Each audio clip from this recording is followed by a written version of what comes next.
देखो आज कक्षा 5वीं क्लास में हम पढ़ाने जा रहे हैं आकृतियों के, जो आकृतियां दिख रही है तुमको, वर्ग, आयत, त्रिभुज और वृत्त। कितनी आकृतियां हैं? 4।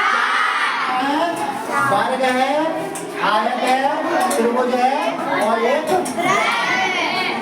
इन आकृतियों का हमें क्षेत्रफल कैसे निकालते हैं, इनका परिमाप कैसे निकालते हैं, परिमाप क्या होता है, क्षेत्रफल क्या होता है, इसके बारे में आज मैं आपको बताऊंगा। ठीक है, तो सबसे पहले आते हैं हम वर्ग पर। वर्ग को पहचानने के लिए इसमें सबसे पहले प्रत्येक भुजा बराबर होनी चाहिए, इसका प्रत्येक कोण 90 अंश का होना चाहिए। इसके वर्ग में ये शर्त होती है कि इसका प्रत्येक कोण 90 अंश का और प्रत्येक भुजा समान होती है, उसे हम क्या कहते हैं? वर्ग कहते हैं, उसे हम कहेंगे वर्ग। अब देखो वर्ग, सबसे पहले हम बात बताते हैं क्षेत्रफल। क्या है?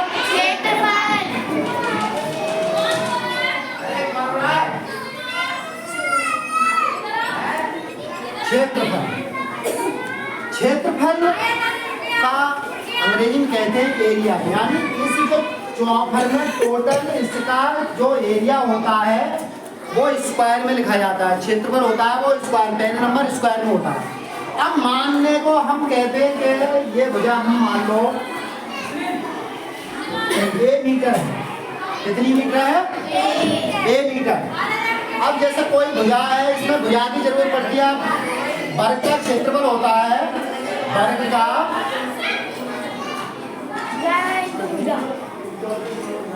सभी बच्चे जानते होंगे वर्ग का क्षेत्रफल क्या होता है? भुजा इंटू भुजा, या हम कह सकते हैं भुजा स्क्वायर। क्या कह सकते हैं? ठीक है। अब हमने भुजा दी है ए मीटर। कितनी दी है? ए मीटर। अब इसका क्षेत्रफल निकालेंगे तो हमें बहुत सिंपल तरीका है कि वर्ग का क्षेत्रफल होता है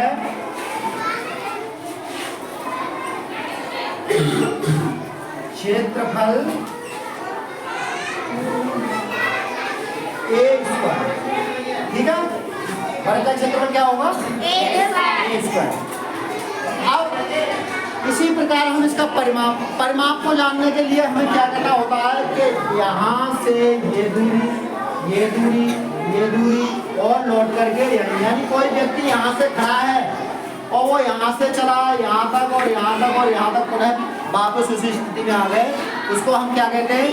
परिमाप कहते हैं। उसे हम क्या कहते हैं? परिमाप।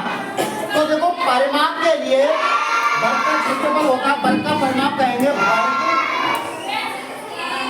का परिमाप। ये क्या होता है भाई? एबी की दूरी, AB plus BC plus CD और प्लस बी प्लस बी, यानी सभी भुजाओं की दूरी को वर्ग का परिमाप कहते हैं। अब हमें पता है कि ए बी बराबर बी सी है, बी सी बराबर सी डी है, सी डी बराबर, यानी सभी भुजाएं बराबर होंगी तभी तक होता है। तो ए बी बराबर हमारी बी सी बराबर सी डी और सी डी बराबर ए बी, सभी बराबर भुजाएं होती है। तो इसमें हमारी ये सभी भुजाएं बराबर है एक दूसरे। तो ये सभी मान लो A B plus A B plus A B और प्लस ए बी। कितनी ए बी हो गई? तो 4 ए बी, 4 परिमाप होगा, या फिर इसे कह सकते हैं या 4 इंटू, सिंपल बात है। यानी वर्ग का परिमाप तुमने पढ़ा होगा 4 इंटू, यही पढ़ा है हमेशा। आप तुमको आज पता पड़ेगा कि यहाँ से यहाँ तक की दूरी को क्या कहते हैं? और हमारी ए भी क्या है? इसकी भुजाई तो ए भी क्या है? तो ये सभी बराबर हैं, तो सभी को हमने ए बी सभी को ए बराबर है तो ए बी लिख सकते हैं। तो इस तरीका से हमारा यानी ए बी कितनी ए बी हो गए? 4, तो 4 ए बी। और यहाँ पर नहीं जाके होता है वहाँ गुणाकार चिन्ह होता है। ठीक है, तो याद कर सकते हैं 4 इंटू परिमाप के बारे में समझ रहे होंगे, मुझे पूरी उम्मीद है कि वर्ग का परिमाप के बारे में समझ रहे होंगे। इसी प्रकार आयत का भी परिमाप कराते हैं, तो ये भी BC CD और AD। आप देखो घंटा समाप्त हो गया है। इन्हीं शब्दों के साथ मैं कई के बारे में आकृतियों के बारे में भी तुम्हारे लिए पूरी तरह से क्लियर करा दूंगा। ठीक है, चलो।